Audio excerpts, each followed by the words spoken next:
안녕하세요. 경제적 자유 10년 일기 경자일입니다. 오늘은 저의 단기적 1년 계획에 대해 말씀드리고 싶습니다. 저의 2020년 말까지의 계획은 총 자산, 부동산, 주식, 현금, 차, 다른 재산 등등 합쳐 15만 불 달성하기입니다. 그 목표를 달성하기 위해서는 첫 번째로 과소비하지 않기, 돈을 똑똑하게 쓰기, 두 번째로 현재 계약직으로 일하고 있는 곳에서 정규직으로 전환에 성공해서 지속적인 캐시플로우를 발생시키기. 세 번째, 현재 계속 진행 중인 미국 최저 모기지율을 잘 이용해서 내년쯤에 적당한 집을 사기. 그렇게 한다면 지금 매달 약 1,800불씩 나가는 렌트비를 아낄 수 있습니다. 네 번째로는 비즈니스 시작. 제가 하려는 비즈니스는 이커머스입니다. 이커머스 한다면 아마존, 이베이, 샤피파이, 엣지 등등 여러가지 사이트가 있죠. 저희 부부 계좌에는 현재 합쳐서 43,000불이 있으며 주식으로는 19,000불 정도가 있습니다. 그리고 2대의 차를 소유하며 이 차들의 값어치는 합쳐서 약 20,000불이 안되지 않을까 싶습니다. 그렇다면 저희 부부의 현재 총 자산은 82,000불 정도가 되겠군요. 하지만 미국 생활의 필수적인 차는 처분할 수 없기에 총 자산에서 빼겠습니다. 그러면 62,000불 정도가 총 자산이 되겠군요. 하지만 변동성이 큰 주식은 내려갈 가능성도 있으니 편하게 총 자산을 60,000불로 하겠습니다.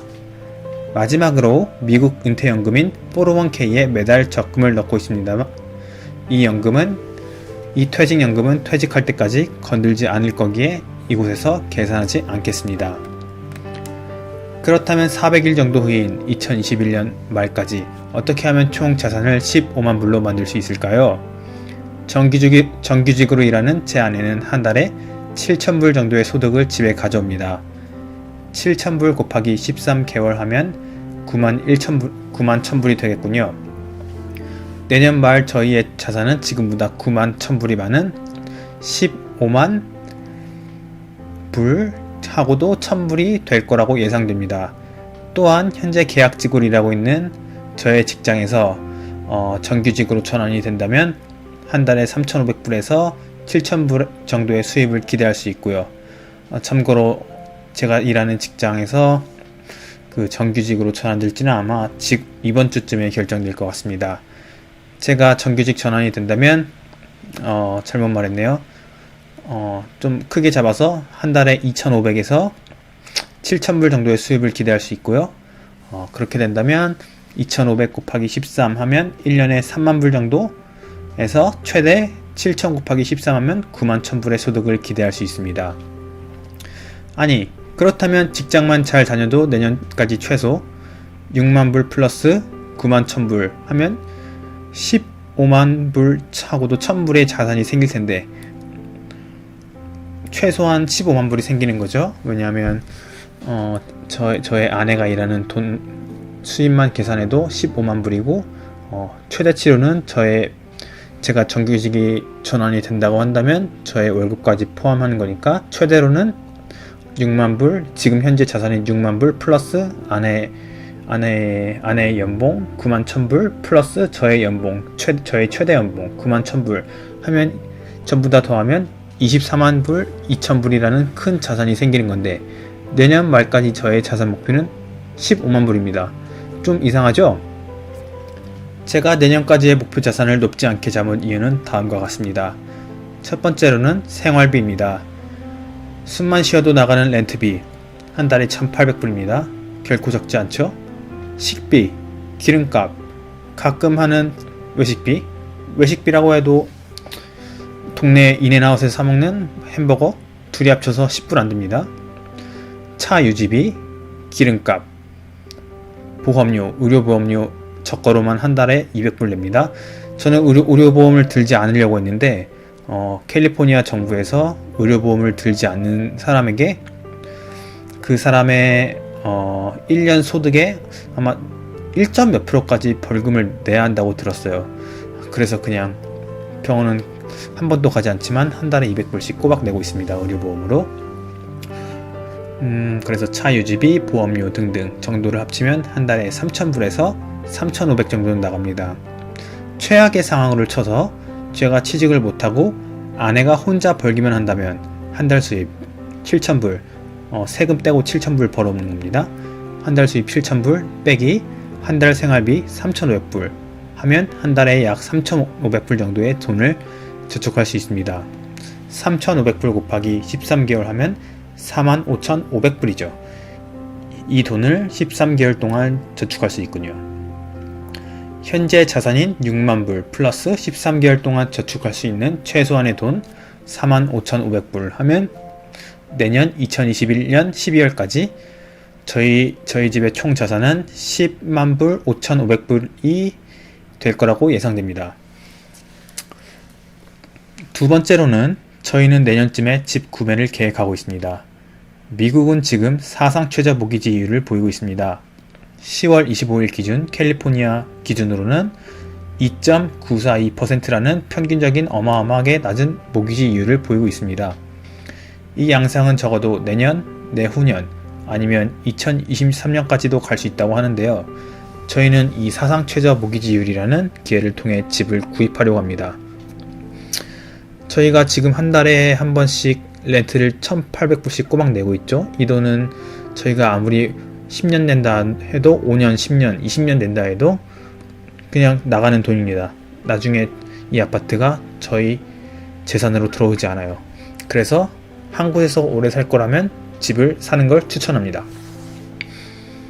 그래서 아무튼 저희는 이 사상 최저 모기지율이라는 기회를 통해 집을 구입하려고 합니다. 구입하고자 하는 주택의 희망가는 40만 불에서 50만 불 사이 집입니다. 다운 페이먼트는 20% 정도로 계획하고 있고요. 부족한 현금은 가족 등에서 빌리기로 계획하고 있습니다. 물론 가족에게 빌리는 거지만 돈은 당연히 갚아야죠. 계약서도 쓸 생각입니다. 그리고 이자도 붙이고요. 집을 사게 된다면 집값만 내고 끝이면 좋겠지만 아쉽게도 클로징 피라는 수수료하고도 여러가지 이렇게 돈이 많이 들죠. 그래서 추가적인 금액이 집값의 2%에서 많으면 5%까지 된다고 하는데요. 50만 불짜리 집을 사게 되면 최소 10,000불에서 25,000불까지 그냥 수수료로 떼이게 되는 겁니다. 또 새로 집을 사게 되면 많지는 않더라도 최소한의 가구 정도는 구입해야 하니 돈도 좀 더 들어가겠고요. 좋은 소식은 미국에서 모기지 이자 금액과 재산세를 세금에서 감면하게 해준다는 겁니다. 예를 들어 내년에 저희가 모기지 이자율만 1년에 10,000불을 내고 저희 집 재산세로만 6,000불을 낸다면 내년 세금에서 총 16,000불을 감면받을 수 있습니다. 세 번째는 저의 새로운 비즈니스 세팅 때문입니다. 저는 내년부터 올해 초 잠깐 해보았던 이커머스를 다시 시작해 보려고 하는데요. 이번에 시작하려는 이커머스는 단기적이 아니라 중장기적으로 사업을 이어가면 좋겠기에 초반에 준비가 많이 필요할 것 같습니다. 여러가지 도전, 시행착오를 겪으며 시간은 물론 돈도 많이 소비가 되겠지요. 내년도 이커머스 사업에서 적자가 난다 해도 미래를 위한 훌륭한 배움이나 밑거름이 된다면 저는 성공이라고 생각합니다. 그렇기에 내년에는 이커머스 사업 세팅, 투자 등등 이유로 흑자가 아니라 저의 이커머스 비즈니스에서는 적자를 볼 가능성도 많이 있습니다. 미래의 이익을 내기 위해선 투자가 필요하죠. 하지만 제 사업 모토인 투자는 하지만 리스크는 적게에 맞춰서 계획하며 천천히 진행 과정을 지켜보며 계획하고 비즈니스 수정 등등 할 계획입니다. 마지막으로는 저의 붕붕이입니다. 제 차가 12만 마일을 넘게 탄 차인데요. 얼마 전부터 슬슬 문제가 생기는 것 같습니다. 다행히 정비소에서는 아무 이상 없다고 하지만 왠지 오래 탄 차이기 때문에 불안한 건 사실이죠. 길 가다가 멈추지 않을까? 수리비가 많이 나오지 않을까? 그래서 만약에 차가 고장나게 돼서 수리를 하게 되면 수리비가 나갈 것이고, 아니면 수리비가 너무 많이 나가는 것 같다, 아니면 너무 잦은 고장으로 인해 수리비가 새 차 뽑을 값이 나올 것 같다, 그러면 새 차를 사야 할 것 같습니다. 그렇게 된다면 예상치 못한 목돈 소비가 되는 거고요. 2021년 12월 31일까지 순자산 15만 불 달성하기가 저의 첫 번째 목표입니다. 저의 경제적 자유 일정은 1, 2년 동안 개주 달리기가 아니라 10년, 20년 장기적으로 가야 하는 마라톤입니다. 그러기에 너무 처음부터 무리를 한다기보다는 내년은 저의 마라톤 오래 달릴 미래를 위한 계획, 걸음이 되는 기둥을 세우는 연도로 하는 게 맞을 것 같습니다. 마라톤처럼 끝이 보이지 않겠지만 꾸준히 성실히 하면 저도 언젠가는 결승점에 골인할 수 있겠죠? 그날을 위해 열심히 살겠습니다. 요즘 롤에서 우르프가 새로 나와서 많이 하는데 게임도 좀 줄이겠습니다. 영상 봐주셔서 감사합니다. 모두 부자 됩시다.